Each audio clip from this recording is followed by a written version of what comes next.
I'm Viktor from Accessrock, and I'm here with Mendoza and Warwick from Black Star Riders. So you're here at Sweden Rock. How do you feel about being back here? Oh, for me personally, man, I'm really excited.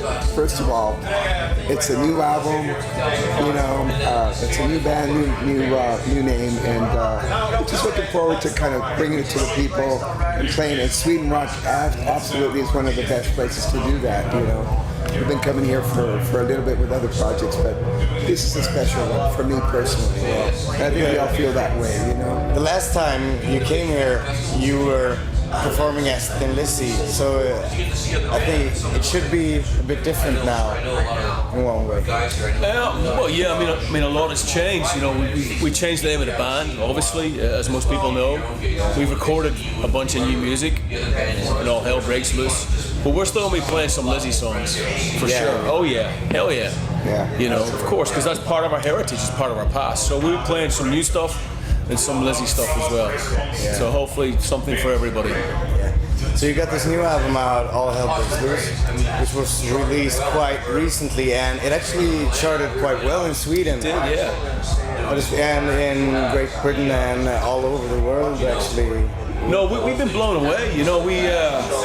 When you're going to make a record, obviously you have high hopes and expectations because you're excited and you believe in what you do. But it's always nice when you see that through. And the week the record came out, the chart placings started coming in, and we were always just blown away and so happy with the support of the people and everybody out there that's been buying the record. And blown away, man. It's great. To get validation in that way, for me and for all of us, I think, it's just really cool. It's a pat on the back and saying, you love what you're doing, keep going, there's steam behind you. So, and like you said, it just came out recently, so we're looking forward to see what it's going to do later when we go full on. We haven't even started touring. We haven't started, to be honest. This is gate number 5, is it? This is our fifth show, we plan to be out for the next. Black Star Riders. So it's like, Oh, that's cool. So we got some stuff ahead of us.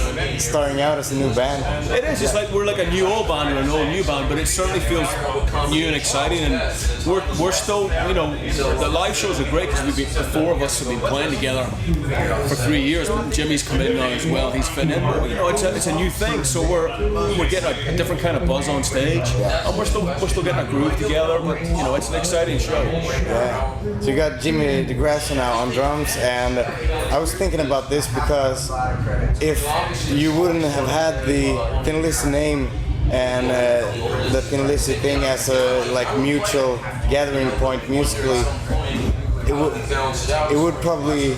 it is a super group, just a super group. What would it have been if you didn't have the Thin Lizzy thing? Well, we wouldn't be here. We wouldn't be sitting here talking to you. It's like, what if my mom had never met my dad? I wouldn't have been born, It's like, what can you say? Would All Hell Breaks Loose have sounded the same way? It's hypothetical, It's who knows? You never know. I can't answer that. Everything's happened, and it's happened for a reason, and we're here, and we're strong, and we're happy, and we're healthy, and we've got a great bunch of songs, and we're ready to get up there and play the hell out of them. So that's all we think about, The I think the supergroup thing is put on the bands that come together. They sometimes don't even record. They just go out and tour and bring their their name and their weight onto something, and they do a little tour, and then that's it. This is something that we're in here trying to make a difference with the music, with the shows, with everything involved. So if you want to coin the supergroup thing, that's cool. It's a compliment, but we're here to be here. We're going to be here for a while. So you know what I'm saying? Yeah, it sounds great. But I think you'll agree with me with the supergroup thing. They're coming out of nowhere. Boom. I've been called to do the supergroup thing many times. And I do it if I have time available, but I would rather be, involved with something of substance and be part of something that we all believe in, something we're all a band of brothers, we're all pushing hard, we're pushing forward. And it's a great band, period. Whatever you want to put on it, labels and this and that, and analyze it and dissect and rationalize, come see the show and then we can have a talk after. Yeah, I just see it as Black Star Riders. That's it. That's how we see it. And that's the album and the songs that kicked in. in and the performance, Ricky just slams the kicks in your face, and we all try to back him up, and we're all there together, and it's a blast. It's just fun. I keep it simple, man. Yeah. We just have fun on stage. So you got this album out now, All Hell Breaks Loose, and it was produced by legendary Kevin Shirley. I'm hosted to work with him. He's great, man. He has a certain way of working, which is what we were interested in, and why we wanted to work with him. He's really fast. Yeah. But he knows how to get a great sound. He knows how to record the stuff coming out of the amps and the speakers and the kit. It's a great live sound.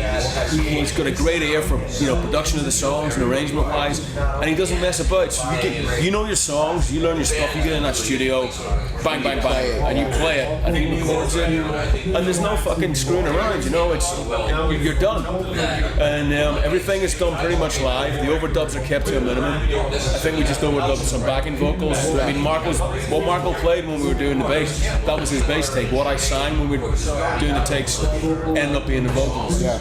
And none of us have ever recorded that way before, so we were a little nervous. But when you meet Kevin, he's such a confident guy, and he's so sure about what he wants, what he can get out of you.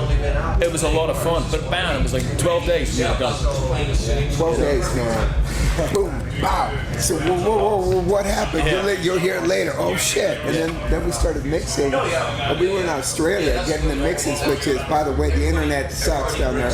And we're trying to hear the mixes. I gave up. I got to the point where it was like, shit, I can't hear the tracks. But anyway, the job got done. You know what I'm saying? And Kevin's amazing. My kudos to him because he's very focused. But the cool thing, like Ricky said, is to be in the room. What we played is what was recorded. That's a band. That's the band. Brought our live setup into the room, set up. We all looked at each other.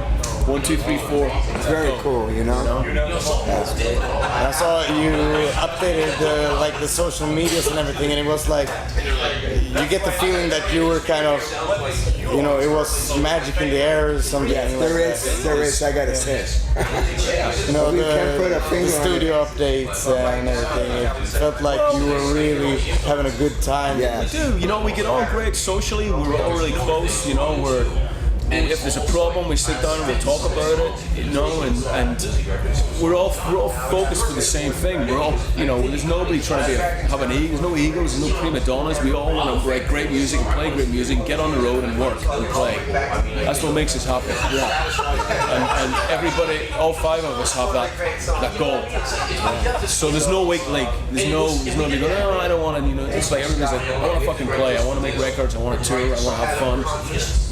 I think that comes from, and I think you'll agree, from just doing this for a while, and having done it the wrong way for so many times, and it's like, for me, it's a privilege, and to be doing this, first of all, I never want to forget that, and I take that inventory daily, and I say, wake up in a certain part of the world, and I'm here with Ricky Warwick, I'm here for freaking Scott Gorham, I'm here with Damon, I'm with Jimmy, I'm like, this is my gig.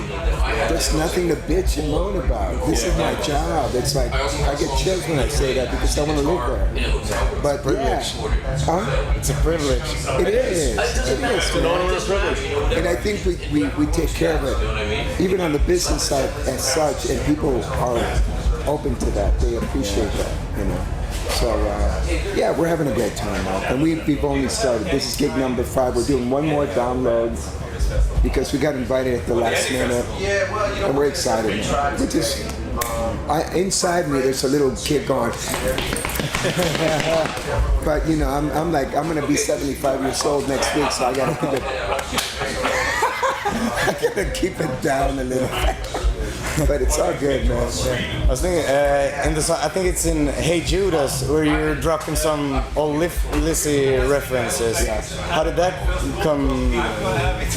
You mean the actual sound of the song, or lyrically? Or? Yeah, lyrically. Lyrically, I'm not. I mean, Hey Judas was written We wrote it in Germany in the dressing room backstage when we were on the Judas Priest tour. Yeah. So I guess the word Judas stuck in my head, and then obviously the Beatles got Hey Jude, and that's I'm a play on that. But lyrically, that was written about a relative of mine that's not doing so good, and I just wanted to sort of say in that song that, hey man, you ain't doing so good, and though you keep screwing up and messing up, family's family, and we'll stick with you, and we love you, and we'll follow you everywhere, even though you're not doing the right things right now, you know. And I think it's a song about believing in people and believing in something that you love, and that love being unconditional. But look, we came from Thin Lizzy. It's part of us. It's always going to be part of us, and we want that spirit to continue because we love that band. We're fans. We all grew up on it. So there's always going to be a little bit of Thin Lizzy and Black Star Riders. There's no point in hiding it. No, we wouldn't want it any other way, you know. We embrace it, you know. Yeah, and with the twin leads and everything, I think that's just awesome. Yeah. You got the single Bound for Glory, which is kind of one of the best songs of the whole year, according to me. Thanks, man. Thanks. I love you, man. Bass playing. I love you. Great bass playing. Are you a bass player? Yeah. Get out of here, Victor. I love you even more, man. No.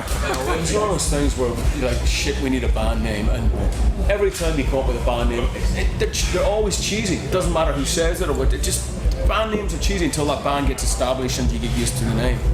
And we were struggling, everybody was suggesting stuff, and we weren't agreeing, and nothing was right. And how the hell do you name a new band after being in Thin Lizzy with such a cool reputation that Lizzy has?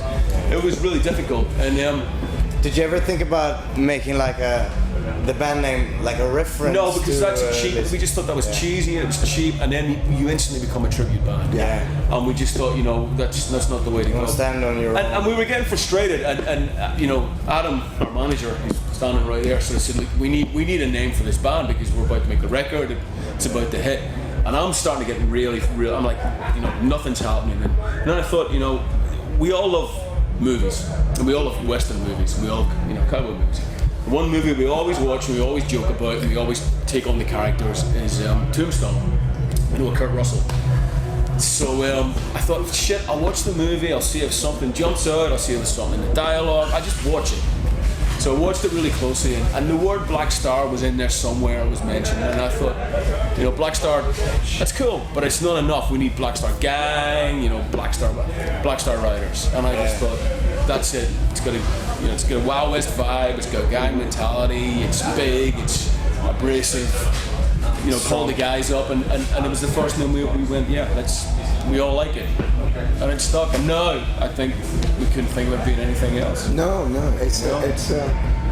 I've always had an issue with band names, for whatever the reason. But I always kind of like, when that's happening, I go the other way. I go, tough. So tough. But I'm a firm believer that any name, if you really look at history, any name is about the people in it, what you stand, what you do with it, the body of work.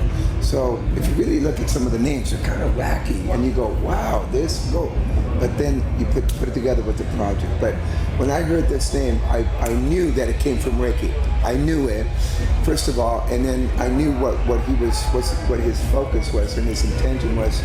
We're a bunch of cats. We're out here. It's like the West, the Wild West. We're out here. Common denominator is music. Instead of having guns, we got our guitars, man. We're out here trying to move mountains, and that's the cool thing about it. So I was cool. That's right. We're a guitar army, Yeah. I was thinking about talking about guitars on the song "The Kingdom of the Lost." Is it a tribute to Gary Moore? Because I kind of got that feeling. No, it isn't. No, it's a Black Star Rider song. It's a song about being far away from a place that you love, and not being able to get back home, and No. So I got that Gary Moore, the folky Irish. Well, I'm Irish. The vibe, So those are always very easy comparisons to make, and that's sometimes people, I think, soon going to realize that.